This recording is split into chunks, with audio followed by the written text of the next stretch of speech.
Alhamdulillahirrahmanirrahim. Wassalatu wassalamu ala asrofil anbiya'i wal mursalin wa ala alihi wa sahbihi ajma'in.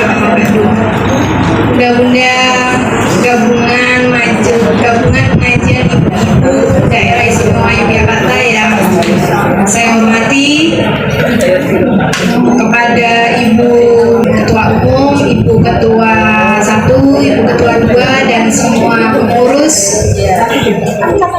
ibu-ibu gabungan pengajian daerah istimewa Yogyakarta.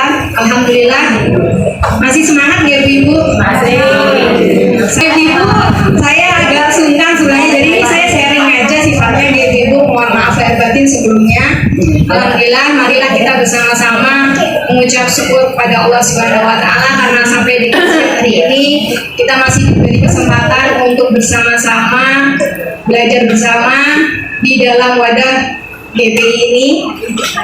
Sholawat serta salam marilah kita senantiasa haturkan kepada junjungan kita Nabi Agung Muhammad Sallallahu Alaihi Wasallam.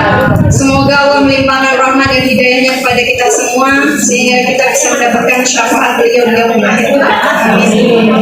Mudah-mudahan yang dirahmati Allah. Saya bergabung di sini karena awalnya belajar sama Bunda Yahya. Beliau ini guru spiritual saya. Alhamdulillah senang sekali bisa bergabung sama ibu di sini, bisa ikut mendokumentasikan semua acara GPI di sini. Alhamdulillah bisa dilihat kegiatannya di YouTube, link YouTube-nya GPI setiap kegiatannya. Tapi mohon maaf biasanya kami karena nggak langsung, khawatirnya nanti ada sesuatu, nah itu yang harus diedit. Jadi memang itulah perannya admin ya, karena di sini saya mau mengkondisikan sebagai admin. Pertanggungjawabannya itu berat gitu Bu. Karena ini kan hubungannya sama media sosial dan semua orang bisa mengakses.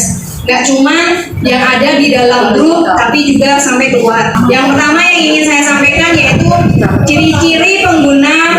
Jadi media sosial itu sejatinya sarana bagi kita semua untuk mengetahui segala kegiatan yang ada di muka bumi ini. Di sana kita bisa berinteraksi tidak hanya kepada orang-orang yang kita kenal, tapi kita juga bisa menemukan orang yang tidak kita kenal sekalipun. Dan juga kita bisa melakukan apapun di dalam sosial media yang kita punya. Nah sekarang tinggal tujuannya mau punya media sosial itu untuk apa. Jadi ditata dulu niatnya, seperti apa kata Ustadzah tadi ya, tergantung niat untuk hijrah. Jadi semuanya tergantung pada kita, karena apa yang kita lakukan pada saat sendiri itu nggak ada yang tahu kecuali Allah. Jadi niatan kita untuk melakukan sesuatu, apalagi yang hubungan sama media sosial itu benar-benar harus kita jaga dari hati dan dari pikiran kita. Ciri-ciri pengguna media sosial yang baik itu tidak menggunakan media sosial untuk hal-hal yang membahayakan orang lain. Nah, jadi jadi biasanya orang yang memiliki media sosial baik itu entah itu website, YouTube, TikTok, video-video, foto-foto, itu mesti mereka upload itu ada tujuannya. Nah itu benar-benar kita jaga tujuannya itu tidak untuk merugikan orang lain. Contoh misalnya kita semua ternyata pastinya sudah berhijrah ya ibu-ibu. Kalau nggak salah saya pernah dengar di suatu pengajian, kalau kita mengupload foto yang kebetulan itu foto bersama-sama pada saat zaman dulu kita belum pakai jilbab misalnya, ada orang lain yang upload, mesti kan kita orang yang lihat gitu, wah aku isi deh, ini soalnya biar aku hijrah seperti itu. Nah mungkin itu kita bisa jaga. Nah kita lihat dulu apakah ada hal yang merugikan orang lain atau tidak. Atau kita mau mengupload video teman kita yang lucu, mungkin kita anggapnya itu lucu gitu loh, tapi itu membuat orang yang kita upload itu malu. Nah itu juga kita harus minta izin sama yang di video tersebut. Sama kayak misalnya saya mau upload itu saya mesti juga saya edit dulu. Bunda, ini kayaknya yang ini nggak perlu deh. Yang ini Bunda mungkin maksudnya mau gocek, tapi karena kondisinya pada saat itu pas di pengajian ini saya hapus ya Bunda. Oh iya nggak apa-apa nanti. Jadi izin seperti itu hendaknya kita harus memahaminya dari diri kita sendiri. Nah, itu yang pertama. Jadi tidak merugikan orang lain. Terus yang kedua, tidak melanggar norma susila. Kita dengarkan azan dulu ya. Mudah-mudahan yang dirahmati Allah, kita lanjutkan nih. Mungkin biar agak lebih semangat, bisa minta tolong berdiri aja.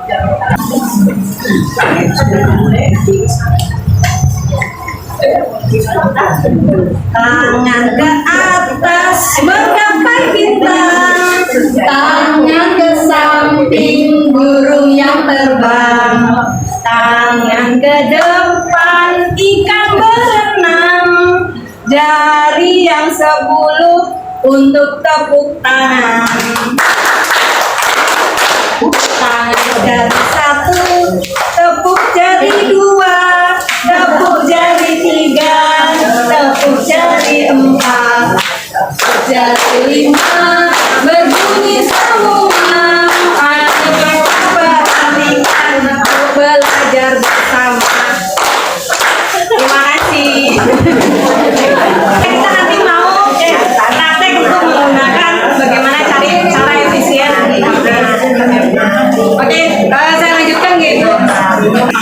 Itu tadi untuk kita melihat di umum ya. Lalu bagaimana etika personality kita?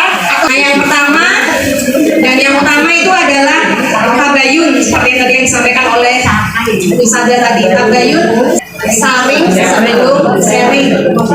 Jadi informasi yang kita dapat harusnya kita saring dulu, minimal dibaca. Kalau itu tulisan, kalau itu video dilihat sampai selesai. Kebiasaan orang-orang kita di Indonesia ini adalah melihat judulnya saja sudah bagus, menarik, langsung di-share. Padahal judul dan isi itu biasanya dalam satu link itu kebanyakan tidak sama. Jadi saring sebelum sharing yang utama. Jadi harus dicek dulu, dilihat dulu apakah di situ ada 5W 1H, W-nya kapan kejadiannya. Jadi kalau misalnya kita dapat satu berita nih, banjir di Mekah, dilihat tuh kapan kejadiannya, harus tahu di mana kejadiannya, apa kejadiannya yang sebenarnya, siapa yang nge-share. Nah itu kita cek dulu. Lalu apakah itu bermanfaat buat kita atau bermanfaat buat yang lainnya. Nah seperti itu harus kita cek dulu yang pertama. Kalau misalnya itu tidak bermanfaat dan mungkin merugikan bagi orang lain, lebih baik cukup ada di kita saja, jangan di-share. Karena dari apa yang kita lakukan di jari kita itu nanti bisa berakibat fatal. Bisa jadi kita cuma untuk happy-happy aja, asal share gitu.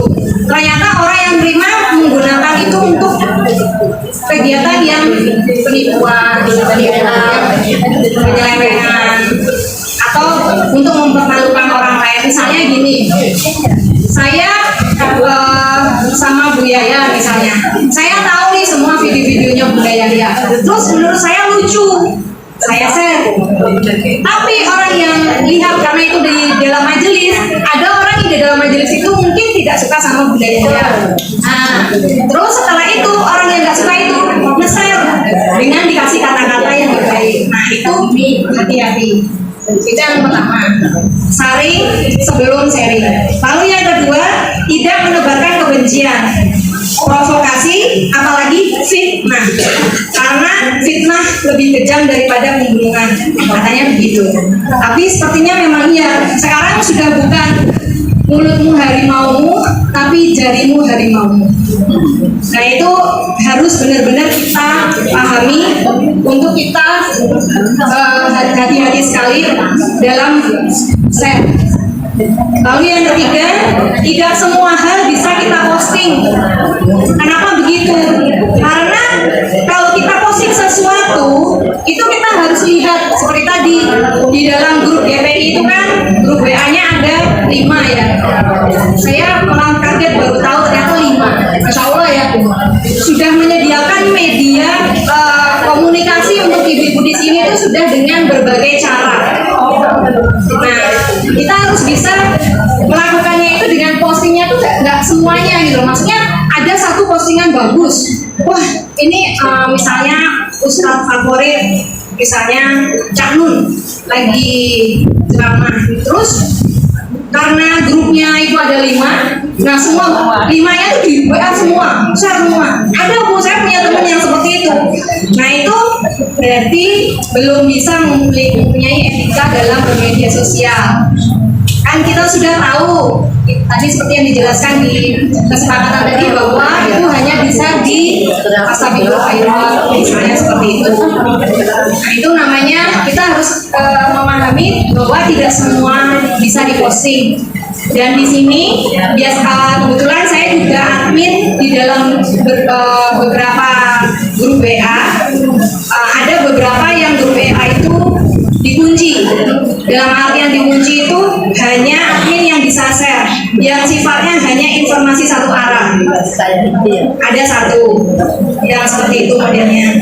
Jadi jamaah fungsinya hanya menerima informasi. Misal informasi ada rapat pleno, ada foto-foto, ada video, supaya enggak numpuk-numpuk yang lain, atau informasi penting, pengumuman segala macam. Ada juga grup WA yang di situ kalau bisa itu, kalau namanya grup WA majelis itu adminnya jangan cuma 1, minimal ada 4. Jadi tujuannya apa? Karena admin itu nanti bisa untuk berkomunikasi apakah ini penting atau enggak, atau boleh enggak, seperti itu. Nah WA tersebut kalau misalnya kita sudah mensepakati aturannya dalam grup WA itu, sebenarnya admin itu bisa di sini ada deskripsi ya. Kalau di grup WA itu nanti bisa diisi di situ. Mungkin nanti kalau siapa yang akan menjadi admin di grup WA, nanti kita bisa kumpul berapa orang gitu Bunda, terus nanti kita bikin apa yang sudah disepakati tadi, kita tuangkan dalam bentuk tulisan di dalam WA ini di deskripsi. Jadi kalau misalnya ada orang yang punyaku kok dihapus, punyaku kok ini, nah kan udah ada tulisan itu hanya untuk ini, hanya untuk ini, seperti itu. Biasanya kita kayak gitu Bu. Lalu yang ketiga, fungsi admin itu sebenarnya bukan hanya memasukkan dan mengeluarkan anggota, karena memasukkan dan mengeluarkan anggota itu tidak harus dilakukan oleh admin, karena ada link yang bisa kita share gitu loh. Dan saya juga punya grup yang di situ orang itu masuk sendiri, bukan saya masukin. Jadi kita cuma ngasih tahu bahwa kita ada media komunikasi berbentuk seperti ini, ada narasinya seperti itu, terus linknya ini. Kalau ibu bersedia mau bergabung, silakan klik, kan biasanya ada ya, klik untuk bergabung gitu ya. Nah itu nanti langsung klik. Jadi kalau orang itu masuk atau keluar sendiri, yaitu bukan karena kesalahan admin atau kesalahan pengurus dalam majelis tersebut, tapi kemauan sendiri. Ada juga grup WA yang di situ dia dibikin terbuka. Ada admin tapi terbuka. Ada admin tapi terbuka itu bisa dihapus. Admin itu fungsinya bisa dia menghapus, itu memang fungsinya itu gitu.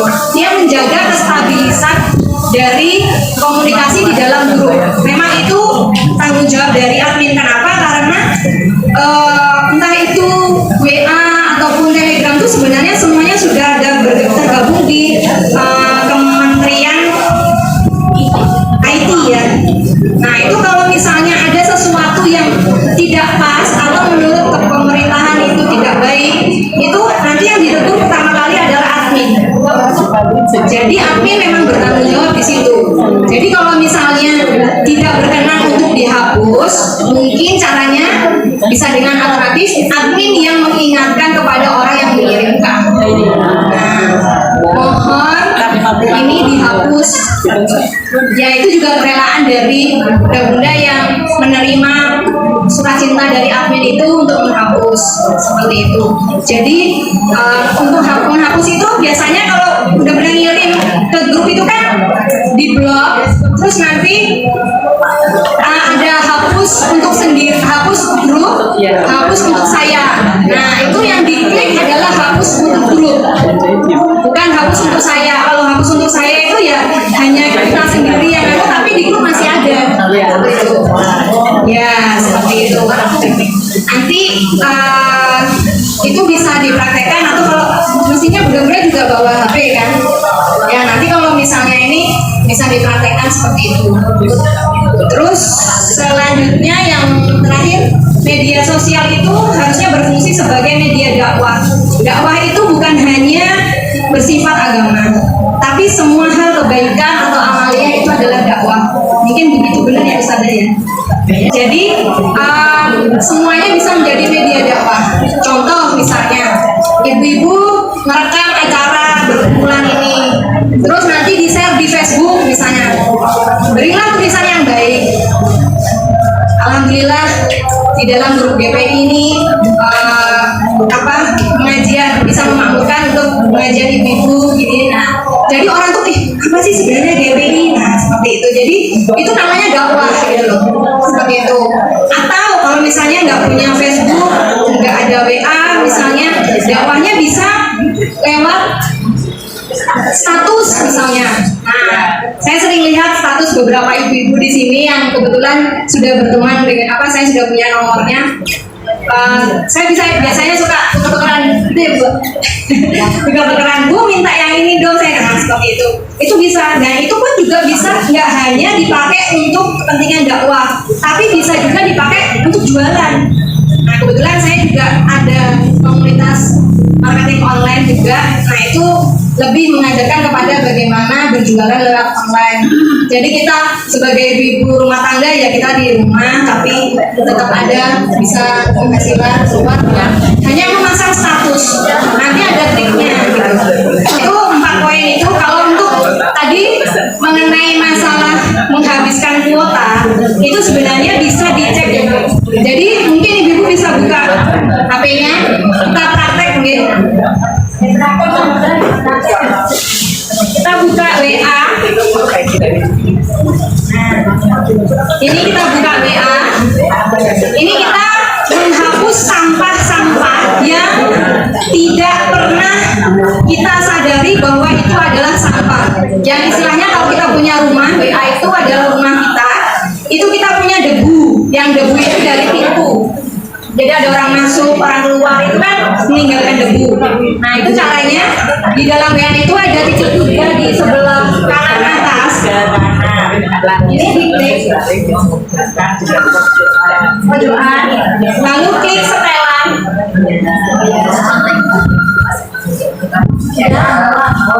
Lalu di penyimpanan dan data. Diklik penyimpanan dan data. Coba ibu-ibu lihat.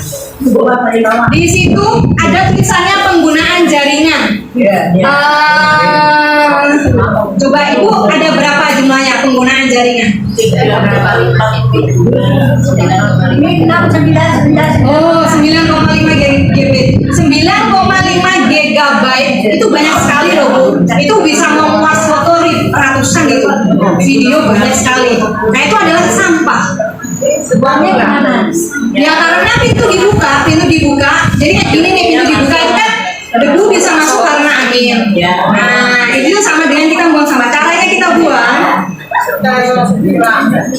Ibu lihat dulu kelola penyimpanan. Tempatnya ibu tuh ada berapa giga? Kalau ini saya lihat di sini dia ada 9,8 giga. Itu kita klik dulu kelola penyimpanan. Diklik. Terus ya dinunul aja dinunul itu sama dengan diklik. Terus kita lihat di situ kosongnya ada berapa? 17 GB. Ibu udah 3,9 MB. Pernah nggak ibu-ibu sampai dengan tidak bisa membuka WA? Nah itu ketahuan berarti nggak pernah bersihin sampah.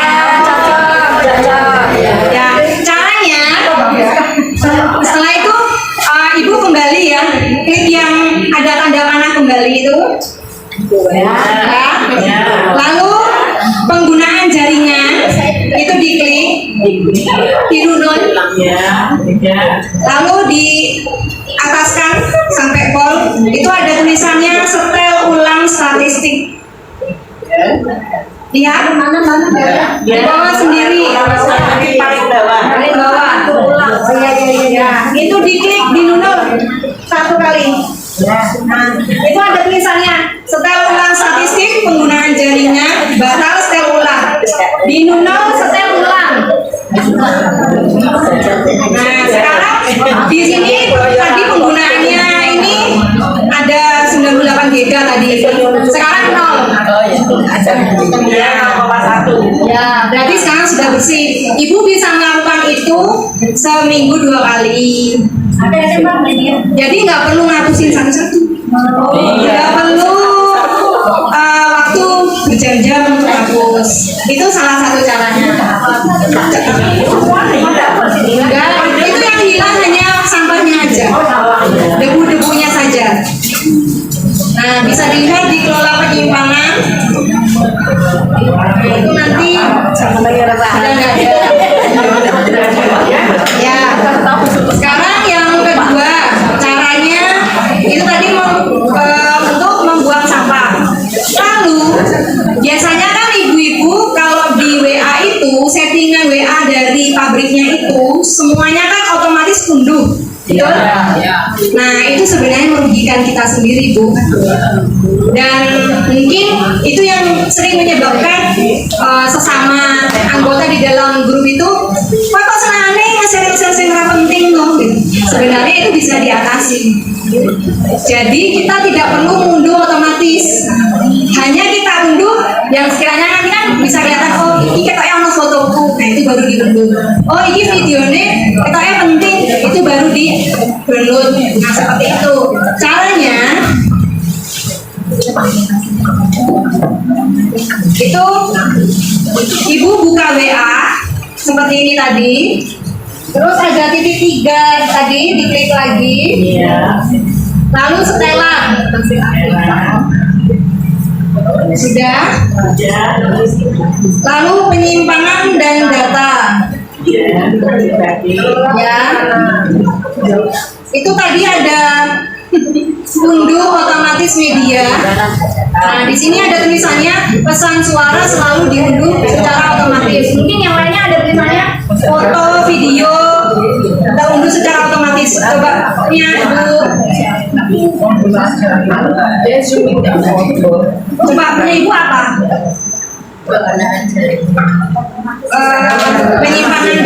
Penyimpanan dan data. Terus lihat unduh otomatis media. Itu yang diunduh apa?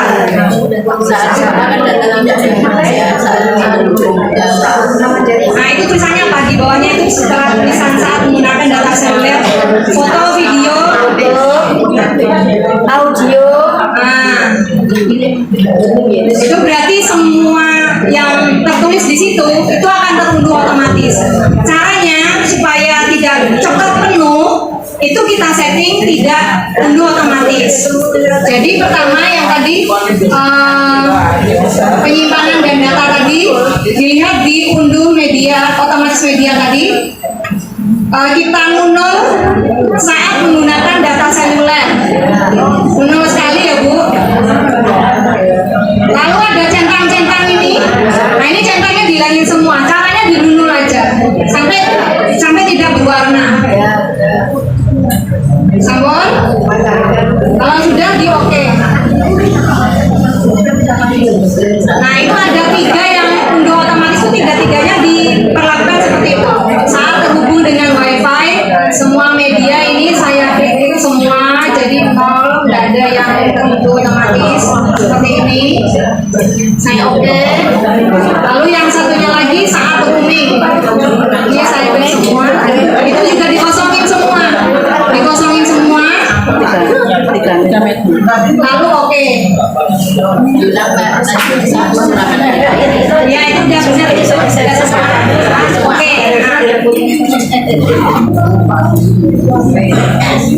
Caranya seperti itu. Nanti kalau misalnya jangan kaget, kalau habis ada acara seperti ini kan biasanya nanti ada share foto dan video. video banyak sekali, ya kan? Ibu nanti bisa lihat itu berbayang gitu loh fotonya. Kalau fotonya yang sekiranya tahu oh dari bayangan itu nggak ada saya, nggak usah di-download. Oh anjir, itu nggak perlu di-download. Jadi kita download yang kita perlu, kita pakai saja. Dan itu tidak akan hilang selama orang yang nge-share itu tidak menghapus. Dan semua foto video voice note yang ada yang di-share sama orang di dalam grup tersebut yang ada di WA ini, kalau misalnya kita download itu dia tersimpan di 3 tempat ibu-ibu, dan itu jadi sampah. Yang pertama ada di WA itu sendiri, yang kedua di galeri, terus yang ketiga di file folder. Nah itu semuanya itu membuat kita jadi HP-nya jadi lemot, dan itu memakan kuota sangat. Jadi jangan heran kalau misalnya apalagi buat ibu-ibu yang senang lihat video. Nah kalau kayak seperti itu saya sarankan lebih baik di tempat yang pas ada wifi. Jadi kita nggak kena kuota seperti itu. Itu paling aman. Atau kalau misalnya ibu punya ini kuotanya itu unlimited ya bisa dipakai mau setiap waktu. Itu ibu-ibu 2 trik tadi mudah-mudahan bisa bermanfaat. Nanti untuk yang lainnya nanti bisa kita share nanti lewat Bu Yahya. Untuk yang lain-lainnya seperti itu, mudah-mudahan yang saya sampaikan kalau ada manfaatnya itu semuanya datangnya dari Allah Subhanahu wa Ta'ala. Kalau banyak salah itu karena kealpaan dan kefakiran ilmu saya. Mohon maaf lahir batin yang sebesarnya. Wabillahi taufiq wal hidayah. Wassalamualaikum warahmatullahi wabarakatuh.